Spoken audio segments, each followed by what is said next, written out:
Você está vivendo ou sobrevivendo? Uma pergunta forte, né? Mas muito comum, ainda mais nos dias atuais, em que muitas vezes ter um momento de lazer simplesmente é considerado um luxo. Sociedade do desempenho, portanto, é o tema do Diálogos de hoje. E aqui comigo no estúdio eu recebo a psicóloga Patrícia Castro. Seja bem-vinda, Patrícia. Obrigada, agradeço a oportunidade. Patrícia, é bem isso, né? Explica para a gente, então, o que é essa sociedade do desempenho que tanto nos cobra diariamente, né? A sociedade do desempenho, ela tem um histórico, né? A gente tem essa exigência do desempenho, é algo intrínseco do ser humano, né? Da gente conseguir evoluir, conquistar, né? Então, a criança que está engatinhando e ela começa a andar, a gente tem já essa necessidade de progredir, né? A sociedade no todo do desempenho, ela vem ao encontro desse sucesso, da gente conseguir alcançar metas, né? A questão hoje é que estamos vivendo um momento onde isso está exagerado, né? A gente é considerado, em 2019, a Organização Mundial de Saúde considerou o Brasil um dos países mais ansiosos do mundo. Então, nesse contexto, a gente precisa entender que tudo que é social vai ter um atravessamento de ansiedade. E a ansiedade, ela tem esse extremismo, né? Do 0 a 80. Mais para o 80 até, né? No caso da ansiedade. Então, o desempenho, ele vai passar por essa ótica de ser visto como algo que precisa ser o máximo que eu posso, né? Então, é uma sociedade que exige demais. Isso em todos os sentidos, em todas as esferas, né? Desde da vida profissional até a vida da saúde física, da saúde mental até, né? Em qualquer faixa etária. Então, isso atravessa a sociedade num todo. Alguns autores vão trazer que é a sociedade do cansaço até, né? Que vem a questão da exaustão. Sim, e que, né, idealizam uma realidade que é impossível, pelo menos para a maioria das pessoas, né? É impossível. E, Patrícia, isso, você falou dessa cobrança, mas isso se torna algo interno, né? A autocobrança também, claro que de acordo com influências externas, mas aí a gente vai se cobrando muito, e isso desde cedo, né? É importante que desde pequenininho, você que atende crianças também, você já consegue perceber ali esses sinais de cobrança, até mesmo as crianças são afetadas, né? Isso, a nossa identidade, ela vai se formando ali com mais intensidade até os 10 anos, né, de idade. Então, nesse período, se desenvolvem muitas crenças, né? E ali, essa percepção do desempenho social vai passar por essa construção da identidade da criança. Então, muitas vezes, o que constrói um adulto que é refém dessa sociedade do desempenho é como ele foi formado, é como aquilo foi construído nele. Então, pode ter sido construído, por exemplo, uma exigência ou uma rigidez de perfeição, de não errar.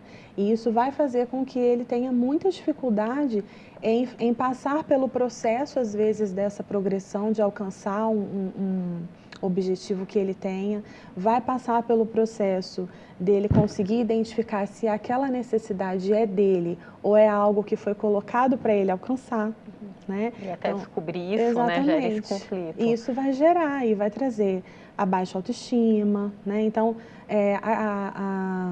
o acompanhamento com a criança, hoje a gente sabe que a criança precisa ser preparada, né? Mas precisa desse equilíbrio, né? Principalmente a maneira como se lida com o erro. Como se lida com o erro da criança é super importante para que ela não desenvolva essa ideia de que errar é o fim do mundo, né? E aí também começa a se construir esse quadro ansioso, que a ansiedade tem muita comorbidade com o perfeccionismo. E o perfeccionismo engessa. Alguns autores da psicologia vão falar que o ser humano não funciona de uma maneira saudável dentro de um quadro de perfeccionismo, né? Porque a gente precisa até do erro para melhorar. Então, você fica engessado quando existe essa exigência do perfeccionismo. Não que você vai ser medíocre, mas a gente precisa estar sempre vigiando para não entrar nesse lugar de exagero, né? Até porque a gente está sempre em construção, evolução, né? Também Isso, não faz sentido. E aí que você exatamente. falou do perfeccionismo, né? Isso, principalmente na infância, e a criança, ela pode, quando adulto, se não tratado, também transmitir isso, né? Para quem está convivendo com ela, para filhos, enfim, sobrinhos, o Pode, que perpetua essa situação também, né? pode sim. Bom, juntamente aqui com a Patrícia, a gente vai conversar também com a socióloga Letícia Neto, que está com a gente mais uma vez. Seja muito bem-vinda, Letícia. Obrigada por ter aceito o nosso convite. É sempre uma alegria estar aqui. Letícia, pegar um pouquinho, né, você como sociólogo, eu quero pegar um pouquinho do que a gente falou aqui na introdução com a Patrícia, né, dessa sociedade do desempenho que nos cobra tanto, né, que chega a ser tóxica. E ela está muito ligada, né? Muitas pessoas chamam de sociedade do cansaço. Até tem um autor sul-coreano, o Byung-Chul Han, né, que tem um livro intitulado com esse nome, Sociedade do Cansaço, e aí ele critica bastante o nosso sistema, né, fala da nossa sociedade imediatista. Exatamente, exatamente. O Bill Churran, ele vai estar discutindo, né, com essa sociedade de hoje. Ele tanto que o livro dele bombou, né? Acho que todo mundo, mesmo quem não é do ramo da sociologia ou das ciências humanas, ouviu falar. Os adolescentes também estão usando bastante para discutir redação, exatamente pelas características, né, que a gente tem com a nossa sociedade hoje, que acho que vão impactando a gente não só no sentido de cobranças externas, mas o que o Bill Churran vai falar, que é o que vocês estavam discutindo, é essa questão das cobranças internas, o como a gente internaliza essas crenças sociais e essas estruturas sociais, né? É importante a gente colocar também que assim, o livro dele, o título é Sociedade do Cansaço, mas o conceito que ele critica é o que vocês estavam falando, de sociedade do desempenho, porque eles afirmam que o interessante seria ter uma sociedade do cansaço, mas isso é irônico, que é no sentido de ter uma sociedade em que a gente pudesse sentir cansaço. E na nossa sociedade hoje, quando se fala de uma sociedade do desempenho, ela é uma sociedade que ela não aceita o cansaço. Então, você está cansado, mas você não cumpriu todas as suas metas. Aí o pessoal fala que na sua agenda você tem que ter 5 hobbies. Você tem que ter um hobby que te dê dinheiro, um hobby que te mantenha ativo, um hobby que te deixe inteligente, um hobby que te aproxime, tipo, da espiritualidade. E, na verdade, assim, você está colocando metas, você está colocando cobranças como se fosse um hobby, que é algo que deveria deixar a gente mais relaxado, que deveria tirar a gente da loucura do trabalho e você conseguir voltar para um estado, às vezes, ou mais meditativo, ou mais tranquilo. Então, o Victor ele fala muito como a gente vai internalizando essas crenças e a gente começa a exercer um poder sobre a gente mesmo, mas não é um poder positivo, um poder assim, bom, que seria do tipo, eu vou controlar a minha agenda para eu atingir aquilo que eu gosto, para desenvolver meus talentos, para conseguir ser uma pessoa mais feliz na minha vida dentro dos meus parâmetros. Não, é sempre eu preciso atender a uma exigência que está vindo de fora, mas que eu internalizei, né, que entra nesse sentido do perfeccionismo, que se eu não for a pessoa com maior desempenho, se eu não estiver sempre com uma cara de pessoa feliz e de pessoa empolgada e querer fazer tudo e pegar tudo para fazer, eu sou um fracasso, né? E isso é o que eles vão estar discutindo. Exatamente. Para a gente pegar um exemplo na prática, olha só, sobre esse assunto que a gente está falando, a Vanessa Nascimento foi às ruas e conversou com alguns jovens que estão ali, né, naquele momento de decidir o que vão fazer na vida, seja aquela tensão pré-vestibular, né, de decidir uma carreira. Vamos ver o que eles falaram a respeito dessa cobrança toda. É algo muito complicado, ainda mais hoje em dia, que vem dificultando, assim, questão de depressão, esse tipo de coisa. E na escola é muito importante você ter uma aprovação, a gente sempre fica buscando mais e mais.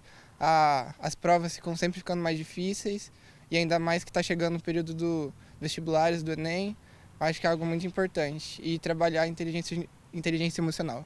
É sempre, sei lá, alguém tirou uma nota maior, daí eu tento acompanhar, daí, pelo menos é assim que eu vejo. Quando eu tiro nota baixa, eu tento colocar aquela nota como um parâmetro para melhorar, né? Acho que sim. Tanto é que os professores também, não é que eles motivam a pressão, mas só que eles comentam que todo mundo é o seu concorrente. Tipo assim, uma pessoa não vai porque pode não competir no mesmo curso, no mesmo vestibular, mas tirando isso, continua sendo pressão, continua sendo competitividade. Então, sim, eu sinto essa pressão aí. Com certeza tem uma competitividade, assim, em questão de, às vezes, alguma Olimpíada, também, assim, vestibulares, sabe? Tanto por uma pressão, assim, de você querer passar em algum vestibular, também aquela competição, né? Porque você está competindo por uma vaga e vai ter outras pessoas competindo também. Então, é uma pressão em questão de você estudar bastante para você conseguir se destacar e conseguir a sua vaga. Então, com certeza tem uma grande competição e uma grande pressão, assim, nesse ambiente que é as escolas, né? A pressão que eu sofro vem por ser atleta, que eu sou atleta da zona de xadrez, daqui de São José, e eu sofro pressão por conta de resultado. Então, tipo, eu tenho uma capacidade muito forte, muito alta, mas às vezes por conta do nervosismo, por conta da pressão psicológica de ter que ficar naquela mesa encarando o adversário, pensando em um monte de coisa, vai afetando a vida ao todo. Então, por exemplo, teve uma semana que eu tive muitos torneios repetidos, né? Tipo, foi uma semana só de torneio, eu não consegui estudar, isso afetou na minha vida extracurricular, tipo, na vida curricular também, afetou minha escola. Mas eu acho que tem uma competição também dentro da sala de aula. Eu acho que é meio, tipo, cada um quer ser melhor que a outra pessoa, todo mundo fica comparando as notas, e eu acho que não é tão saudável isso, mentalmente, psicologicamente, e vai causando um desgaste na mente dos adolescentes, sabe? Então eu acho que tá bem em fogo. Tá aí, então, obrigada a todos que participaram. Patrícia, a gente viu ali, né, o depoimento da última jovem, que atleta também, esse, né, é um ano olímpico também, a gente sabe da pressão que desde jovens, né, tende a abdicar muita coisa, a troco de um sonho, mas também tem que dosar ali, né, e a questão pré-vestibular. É difícil, né, chegar numa linha porque é a definição do seu futuro, só que ao mesmo tempo tão jovens, né? Será que esse pessoal tem a maturidade necessária para definir, por exemplo, o que vai querer fazer para o resto da vida? É bem contraditório isso, né? Sim, exatamente, né? Então, no consultório, por exemplo, eles chegam já com esse desespero, né? Esse medo de escolher e se arrepender. Né? E se eu estiver fazendo tudo isso e me arrepender depois da escolha que eu estou fazendo, né? E quando a gente traz para o adolescente a informação de que ele pode fazer outra faculdade depois, né? Isso traz um alívio, né? Então, ampliar essa percepção, que muitas vezes a gente fica com uma percepção em túnel, né? Como se a única saída fosse aquela lá do final. Quando a gente abre janelas, né, até na nossa vida mesmo, né, você consegue equilibrar um pouco mais isso, né? Mas essa exigência interna, eu percebo que se fala muito, né, hoje sobre o psicológico, a inteligência emocional, mas muitas vezes isso fica muito raso ali, né? Principalmente por causa das redes sociais. Hoje a gente tem acesso a muitas informações, né? Como a Letícia colocou a questão dos hobbies, né? Então, muitas vezes algumas pessoas que não vão ter tanta crítica, elas vão pegar aquilo como uma verdade, elas vão se exigir esses 5 hobbies para elas estarem dentro de uma vida saudável. Então, olhar esses conteúdos da internet e da saúde emocional e da psicologia, que hoje está mais difundida, com mais crítica, com um pouco mais de profundidade, questionar mais aquela verdade, também vai ajudar nessa autoexigência, nessa autocobrança, né? E o jovem, principalmente o atleta, a gente vê, né, que hoje se fala mais sobre essa questão da saúde emocional do atleta, né? Aqui no ano das Olimpíadas a gente vê que eles têm tido um suporte maior, né? Eles têm buscado... Até a Simone Biles, né? Que é um fenômeno que nas Olimpíadas de 2020, né? deu o que falar, né? A declaração dela falar da questão da saúde mental, emocional, que é uma questão que pega bastante, né? Não tem como você também trazer bons resultados se você não está bem psiquicamente, psicologicamente. E causou esse impacto que a Letícia comentou, né? De você não poder cansar. Então, vem essa crítica, vem essa onda de crítica, porque a gente vive com esse contexto social de que você não pode ser falho, de que você não pode ser vulnerável, né? Então, a vulnerabilidade ela ainda não é bem vista, mas ela é um caminho de saúde mental, né? A gente identificar. E aí essas comparações, né, que não levam a lugar nenhum. Ah, por exemplo, eu com 20 anos já fiz isso, fulano, que aí a gente sabe que são realidades também muito específicas, né?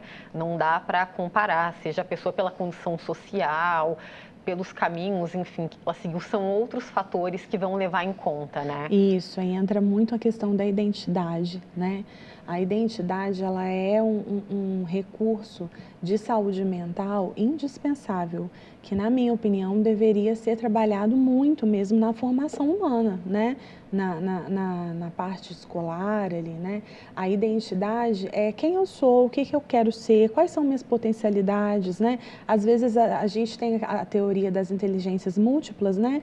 Então, pode ser que eu tenha uma inteligência para tal área e o fulano tenha para tal área, e eu estou me comparando com alguém que é totalmente diferente de mim, estou deixando de ter sucesso em algo que para mim seria muito mais fácil, porque eu estou focada em algo que não tem nada a ver comigo, né? Só pelo sucesso, pelo que está em alta, né, naquele momento. Sim.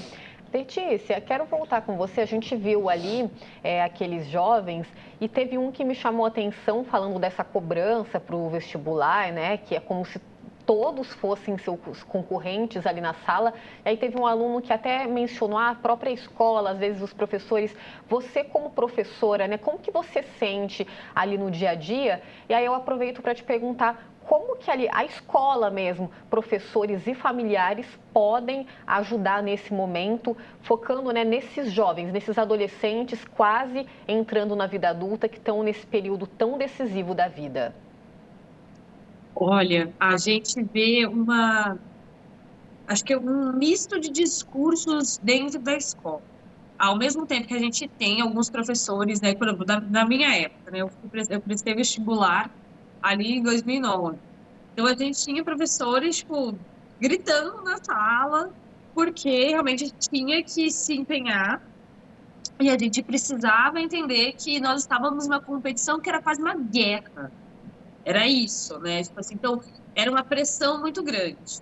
E aí vão ter pessoas, né, muitas da minha idade ou mais velhas, que vão falar assim, mas eu sofri pressão e não morri. Né? E aí, assim, a gente sempre lembra que a intenção não é matar o adolescente. A intenção é só fazer ele entrar no vestibular, ele entrar na faculdade. A faculdade, sim, eu acho que ela é uma coisa importante para a gente fazer, até pensando que no nosso país a gente tem menos de 1/4 da população com ensino superior, e para a gente conseguir empregos de maior remuneração, para a gente conseguir se colocar melhor no mercado de trabalho, a gente precisa desse tipo de estudo mesmo, de aprofundamento dos estudos, né? E até para descobrir que o mundo é muito grande. Eu acho que isso que a faculdade pode fazer pela gente, e a gente deveria estar incentivando assim os adolescentes também. Né? Dentro da escola, acho que tem os professores que hoje, né, que continuam com essa cobrança, e existem os professores que já estão mais compreensivos e começam a conversar com os alunos, tipo, cara, se você não passar de primeira, você faz um ano de cursinho, não é um problema. O que é um problema? O problema é como esse jovem está lidando com o vestibular e como a gente está preparando ou não preparando essas gerações, né? Então, eu acho que é muito a gente conseguir, como a Patrícia falou, não é uma decisão para o resto da vida, né? Eu mesma, eu fiz 2 faculdades, eu tenho pós-graduações em áreas diferentes, porque eu fui descobrindo ao longo do caminho, e isso é uma coisa boa, a gente descobrir que nós não sabemos tudo sobre o mundo ainda.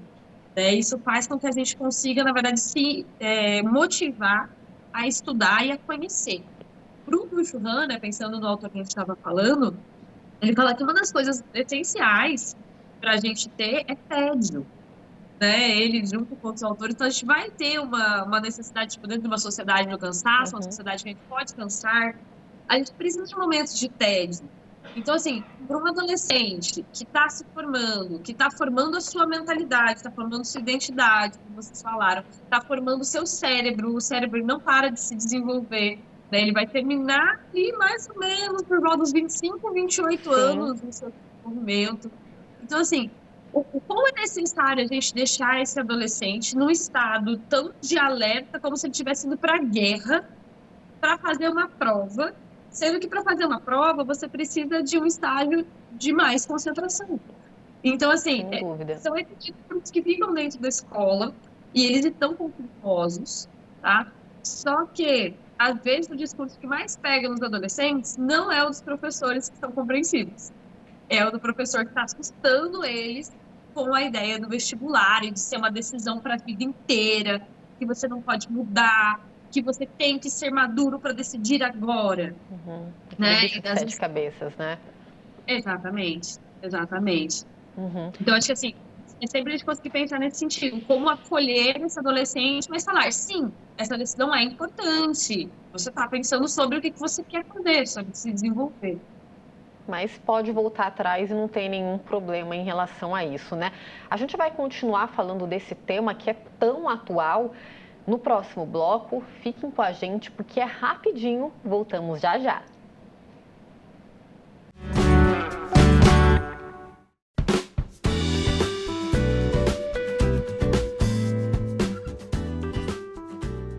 De volta com Diálogos, hoje estamos falando sobre sociedade do desempenho, ou para muitos, sociedade do cansaço.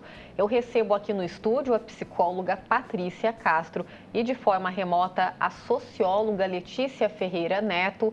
Patrícia, a Letícia mencionou no fim do último bloco sobre a questão do tédio, né? E me chamou a atenção, porque as novas gerações, aí quando eu falo de crianças mesmo, né, de 5, 8 anos, os adultos do futuro, eles não estão sabendo lidar muito, né? Porque eles não têm acesso ao tédio, digamos assim, igual nas gerações anteriores. Sim. E isso lá na frente pode fazer uma baita diferença, né? Até quando a gente fala em termos de sociedade, desse tema que a gente está falando. Faz porque o tédio, ele é necessário, né? Ele é necessário para a nossa organização interna.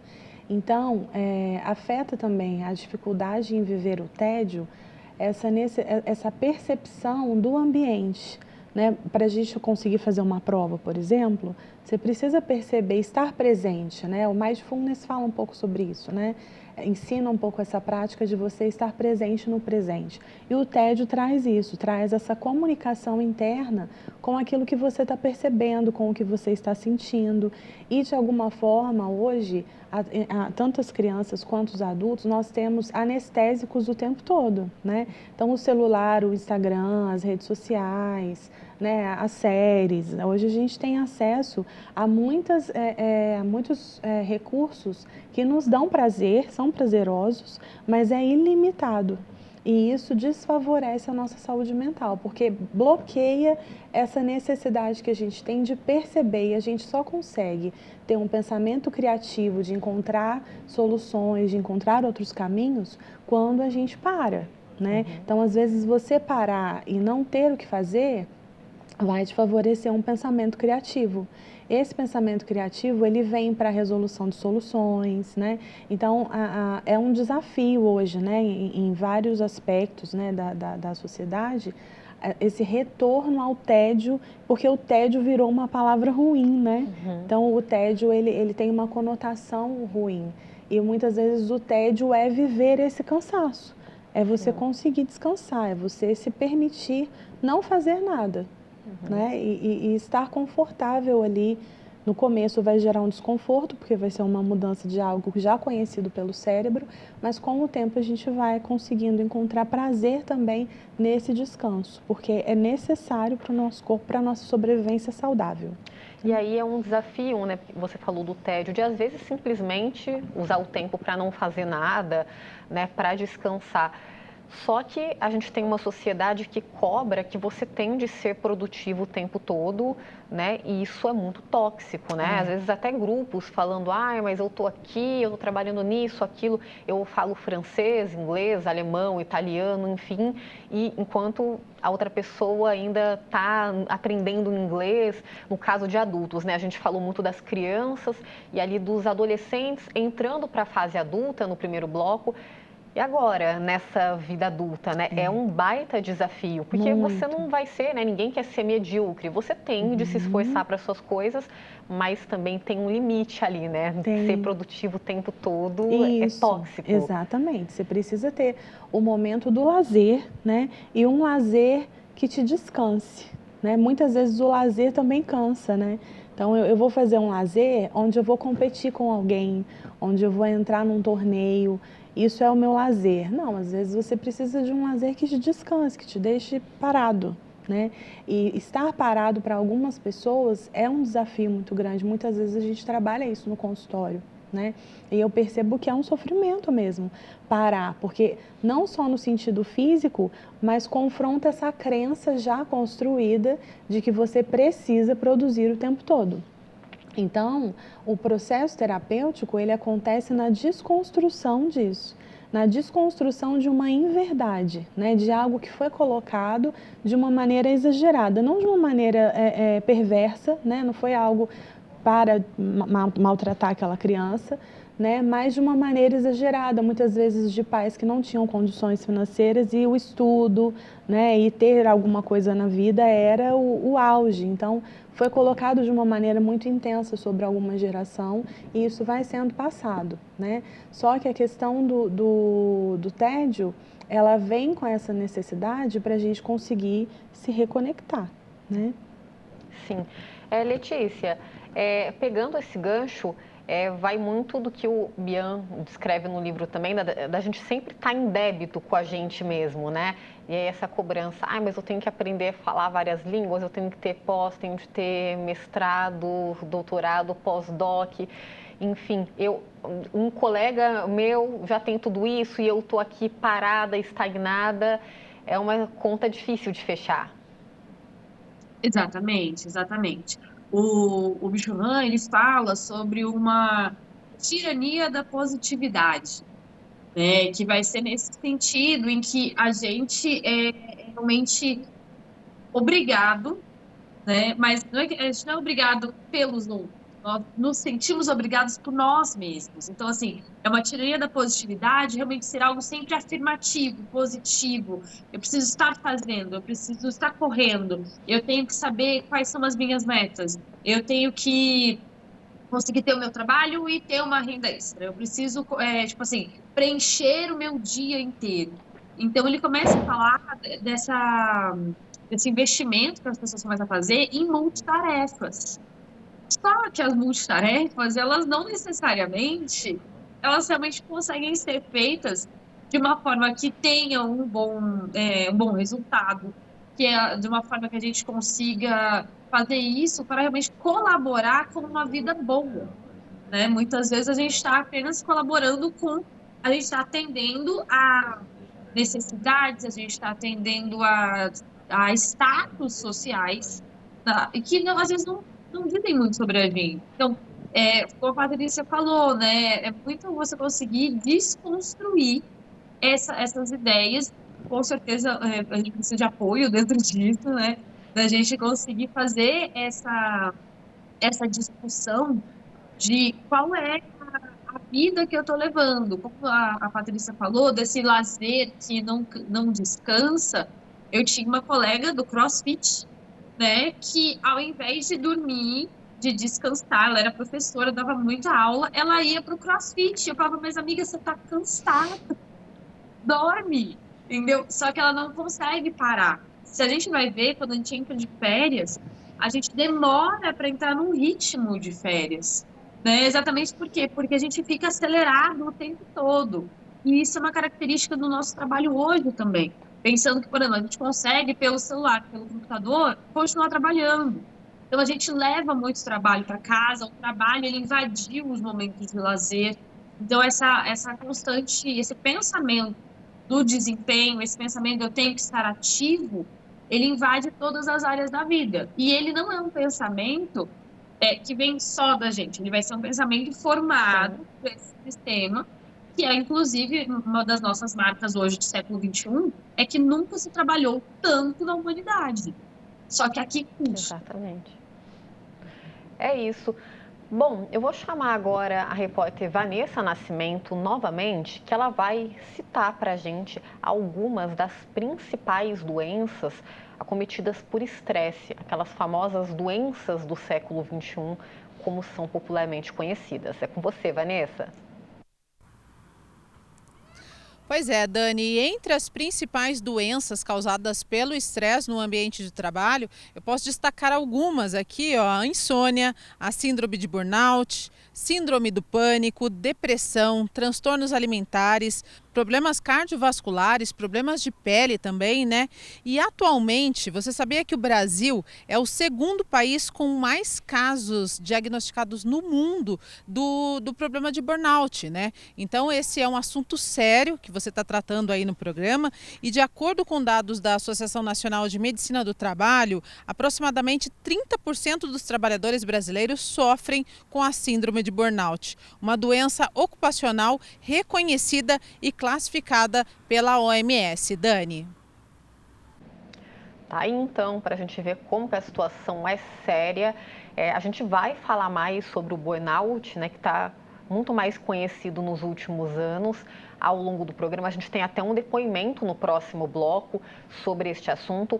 Mas, Patrícia, eu quero voltar com você. A gente falou dessas doenças, né? Burnout, depressão, estresse, que são algumas dessas doenças e que, se não tratadas, pode ser até fatal, né? Infelizmente, são porta de entrada para situações extremas. Sim. A gente falou sobre essa cobrança da sociedade, criança, adulto.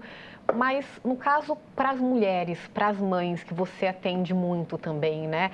A cobrança é um pouco diferente e talvez até maior, né? Tanto profissional, pessoal, como que impacta essa parcela da população também, essa cobrança por desempenho. É que a questão da mulher, muitas vezes, não é considerada como um trabalho, né? Uhum. Então, o burnout, muitas vezes, ele é identificado no profissional. Mas se esquece que aquele cuidado com aquele bebê, com aquela criança, com aquela casa, né? Também é um trabalho, né? Então, muitas vezes o puerpério, todo momento de estresse, vai trazer para aquela mãe os mesmos sintomas, né? De esgotamento que um profissional tem, né? E para ela tem a questão da necessidade de ser a melhor mãe, né? Acho que para os pais isso é uma questão muito forte, né? De ser o melhor pai, de ser a melhor mãe, e isso pesa em qualquer decisão, né? E hoje, com essa enxurrada de informações, né, eu percebo os pais meio perdidos, assim, né? Sem saber muito o que fazer. E a mãe, ela tem esse atravessamento de culpa, né? Então, além de toda a questão do esgotamento, ela se sente culpada de estar esgotada ou de não estar com paciência, de repente, para fazer aquela brincadeira com aquela criança, porque ela não é uma boa mãe, porque ela não está disposta. Então, existe essa autocobrança também pelo título, né? Pelo lugar que ela está ocupando ali materno. Isso também é muito pesado. A mulher, no geral, né? De ter que ser perfeita, de não errar, né? É o fato de não errar, né? E quando você traz a questão dessa exigência social, se volta muito para a questão da identidade mesmo, né? Quem eu sou, o que eu quero fazer, é você se fechar numa bolha e entender quem é você e quais são as suas necessidades reais, né? E você separar aquilo que está sendo imposto para você. Para a mãe, a mesma coisa, né? Que melhor mãe eu posso ser, né? E estar ali presente. É isso, então. Bom, o bate-papo está muito interessante, mas a gente vai para mais uma pausa, a última de hoje. Depois a gente retorna para concluir todo esse bate-papo aqui de hoje, em que a gente está falando sobre sociedade do desempenho. Até mais.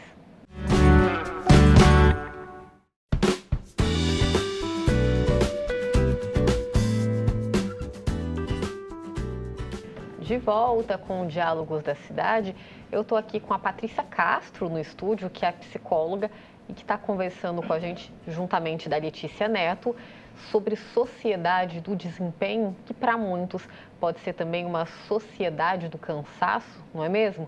Patrícia, eu quero voltar te perguntando, a gente falou das várias fases da vida, né? Como que essa cobrança toda ela pode influenciar. No caso dos mais velhos, assim, depois dos 40, 50 anos, 60, na terceira idade, pode vir com mais força, né? Que a pessoa, ela deveria estar, né, descansando relativamente, já fez muita coisa na vida, já trabalhou, mas dado a essa realidade que a gente tem hoje, você acha que pode chegar com mais força nessa famosa crise dos 40, 50? Poxa, mas eu não conquistei o que eu gostaria. Olha, meus pais nessa época já tinham o dobro do que eu tenho hoje. Pode. Na verdade, vem com mais intensidade, né? Eu costumo falar que a vida é um processo, né? Então, a gente precisa parar em alguns momentos para rever esse processo. E esse momento da terceira idade é um período onde precisa essa parada, né? E você realmente entender que tem coisas que você não conseguiu e talvez não vá conseguir e reconstruir outros sonhos, né? O sonho, o desejo é algo que move muito a nossa vida, né? A nossa busca. A gente precisa sonhar, precisa ter objetivos, mas esses objetivos podem ser alinhados. A gente não precisa viver o sonho da infância o resto da vida, né? Muitas vezes o sonho da infância não vai fazer sentido na terceira idade ou em qualquer outra idade, né? E a terceira idade entra como essa mudança. E é uma mudança brusca, né? Porque a pessoa ela vai precisar existe uma médica, né, paliativista, a doutora Ana Cláudia Quintana, ela vai falar sobre esse processo do envelhecimento, né? Eu brinco que é um processo que a gente passa por ele desde que a gente nasce, né? Porque a gente só vai envelhecendo. Então, a gente já está envelhecendo há muito tempo, mas a gente só se dá conta quando socialmente é colocado que a gente está envelhecendo. Então, ela traz que é necessária essa preparação para esse momento, né? Então, é uma outra fase da vida que vai requerer ali, vão ter as suas limitações, mas vão ter também as suas possibilidades, assim como qualquer fase, e a gente precisa parar e rever esses pontos. Muitas vezes existe essa resistência da terceira idade, a gente tem essa resistência porque cada mudança de fase é um luto, né? E diante do luto, muitas vezes a gente quer jogar tudo para debaixo do tapete e deixar para acontecer na hora, né? Não quer falar sobre esse assunto. Não quer falar sobre o assunto, né? Mas a gente precisa falar, eu preciso parar e pensar, olha, daqui 10 anos ou daqui 2 anos eu vou me aposentar, vou fazer o quê, né? E planejar e organizar o que eu gostaria de fazer, o que eu não quero fazer, o que eu sonhava e vou ter que abrir mão e ok, o que eu posso sonhar agora.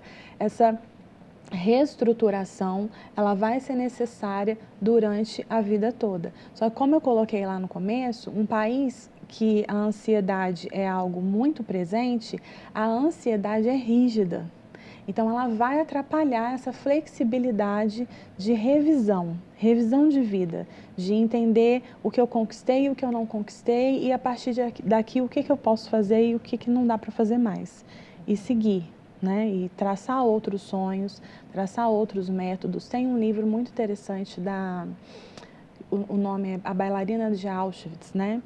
E ela traz, essa autora, ela fala da biografia dela nesse livro, e ela tem um outro livro, um segundo livro, que fala que a liberdade é uma escolha. Então, ela foi prisioneira no campo de concentração, e ela era uma bailarina, e aí depois do campo de concentração ela teve muitas questões físicas que atrapalharam que ela, né, seguisse aquele sonho, e o livro traz toda a ressignificação que ela fez. Ela se tornou uma psicóloga, né? E ela escreve exatamente sobre essa questão, que a liberdade, você se libertar desses padrões, é uma escolha que você faz. E a gente vai passar por esse processo desse luto, de sofrer, de sentir o cansaço, né?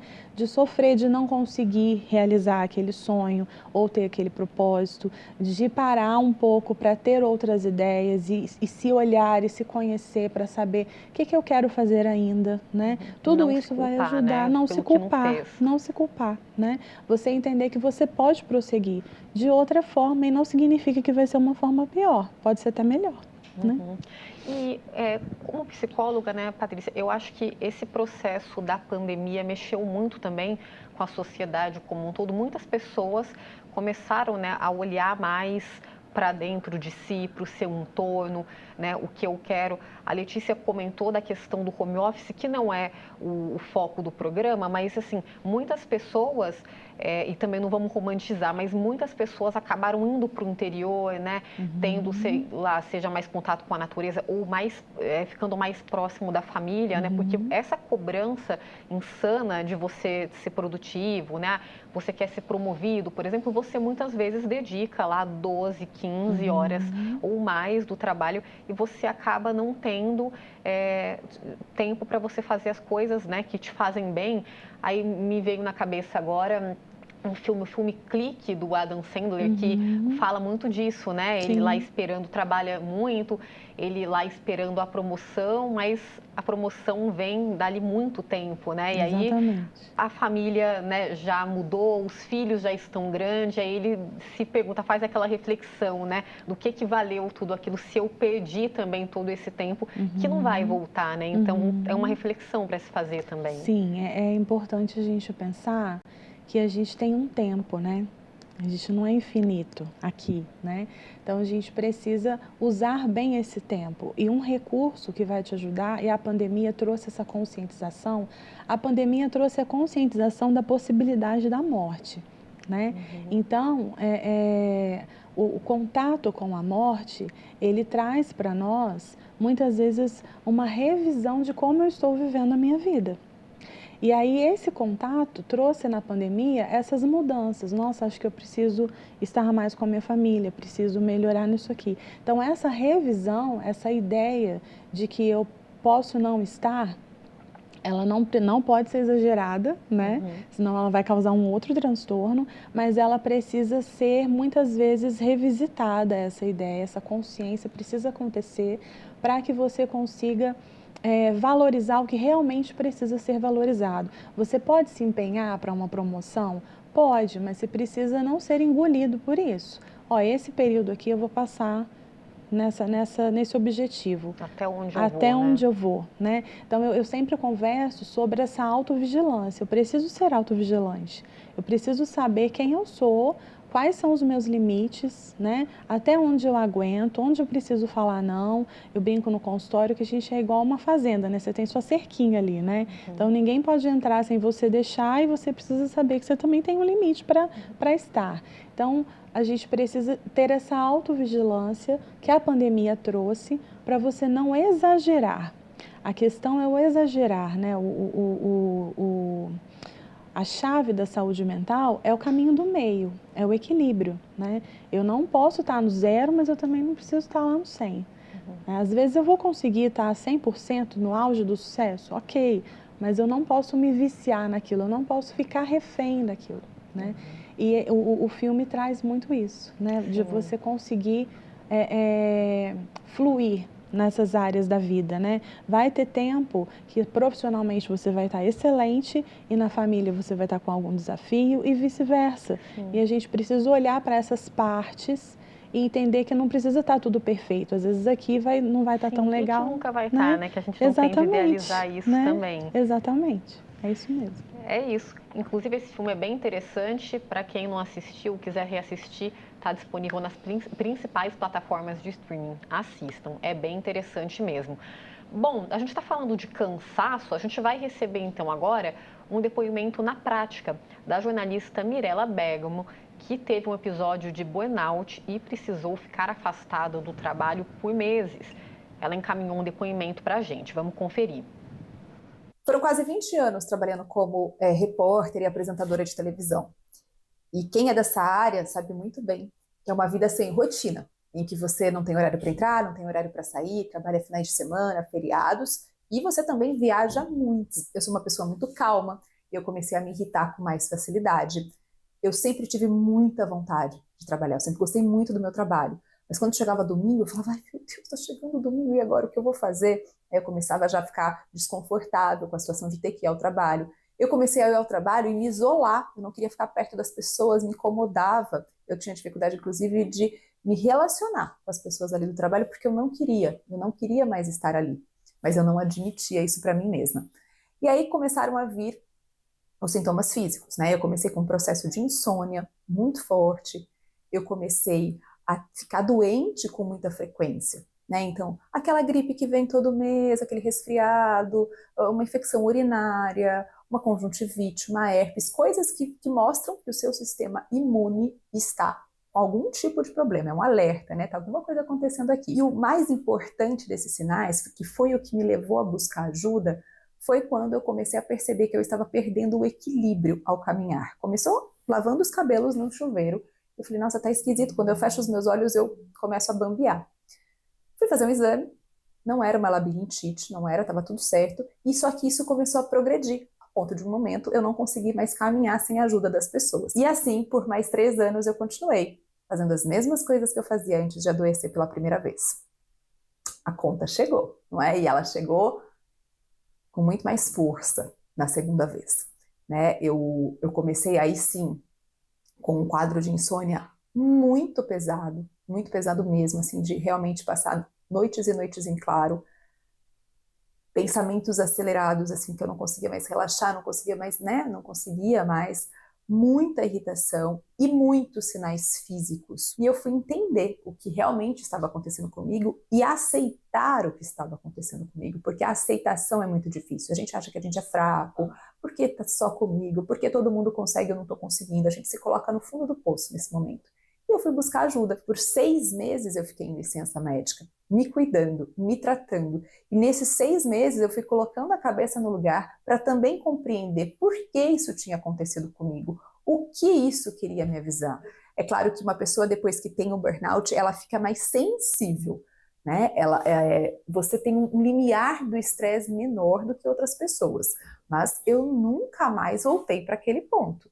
E assim você vai aprendendo a dizer muitos sims para você e a muitos nãos para tudo aquilo que pode te levar para esse caminho. Então, relato da Mirella, forte o relato dela, né? Obrigada, viu, por ter encaminhado aqui pra gente. Quero voltar para a Letícia agora.